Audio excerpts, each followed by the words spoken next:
Hello and welcome to the analysis of the verbal part of Mock 2 in the MockCat 2014 series. Before we move on to the first question in the verbal section, here is a breakup of section 2 which had VA and LR questions.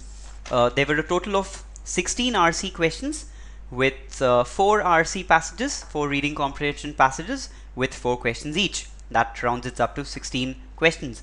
There were 3 fill in the blank questions in which you had 2 blanks each. You had to provide the correct option, the correct word from the options given. There were 2 word usage questions. There were 3 para completion questions. You have been doing these questions. There were 2 para jumble questions.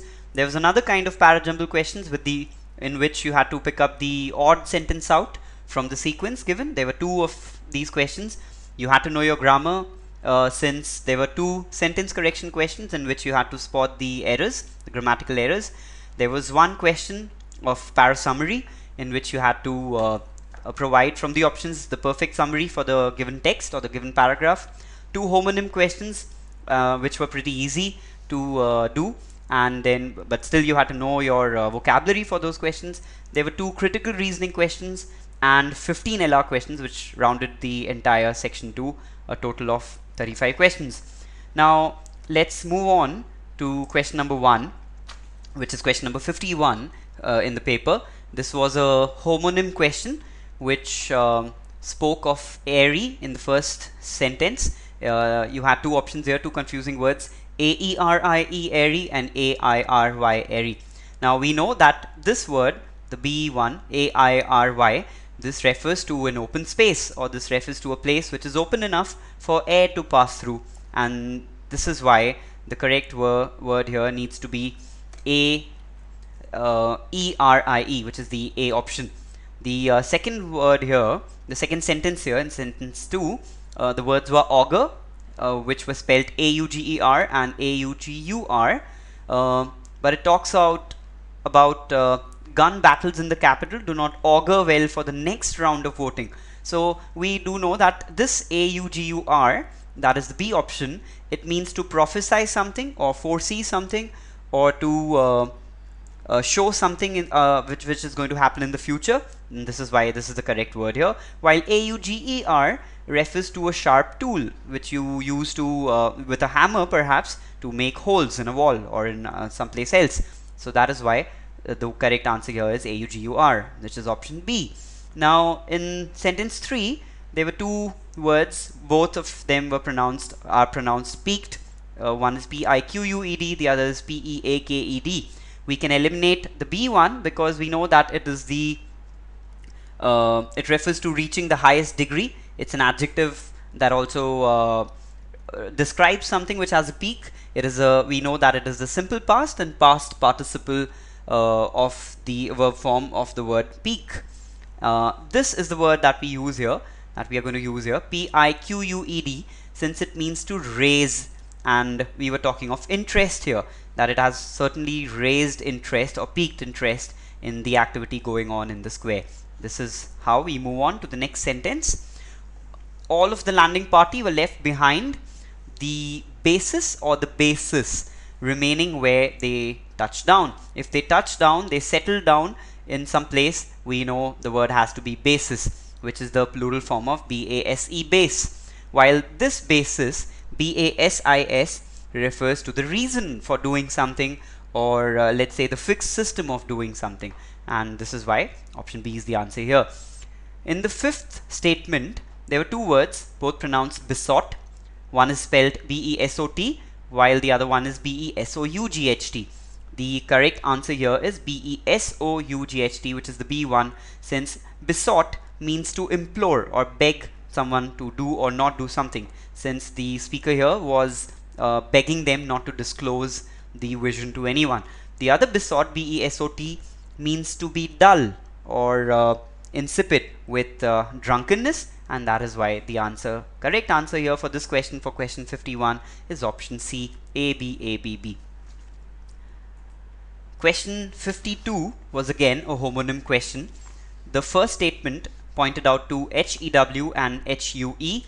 I am dead sure that HUE brings the reference or recollection of colors to you, and yes, that is what it has to do with. It means a shade of a certain color, and this is why the correct answer here is HEW, which has to do with stones.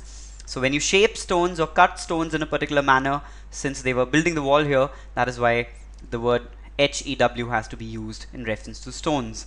The next word, you may have come across these words pretty often. One word is CENSER and the other word is CENSOR. We know that the sentence talks of somebody or the Prime Minister, a close friend of the Prime Minister, getting the job as the chief censor at the expense of a recommended candidate. The answer here has to be CENSOR, since it refers to a person whose job we know of the censor board in India. So CENSOR is somebody who has a job of examining let's say films or books to remove parts which are considered offensive or immoral or politically incorrect. The other CENSER, this word, it refers to a container for holding or burning incense. So that is why this B1 is the answer here. In the next statement, you had complacence, COMPLAISANCE, and in B you had COMPLACENCE, complacence. The correct answer here is A, which refers to the willingness or to please somebody, and that is the correct word, since that is what the entire context talks about in sentence 3. This complacence, COMPLACENCE, it refers to self-satisfaction. If you're self-satisfied, you say you're complacent, and that is what makes you, let's say, dull or inactive. So that is what complacence means. So we go with A and we move on to the next statement, where you had to distinguish between the words signet, CYGNET, and SIGNET.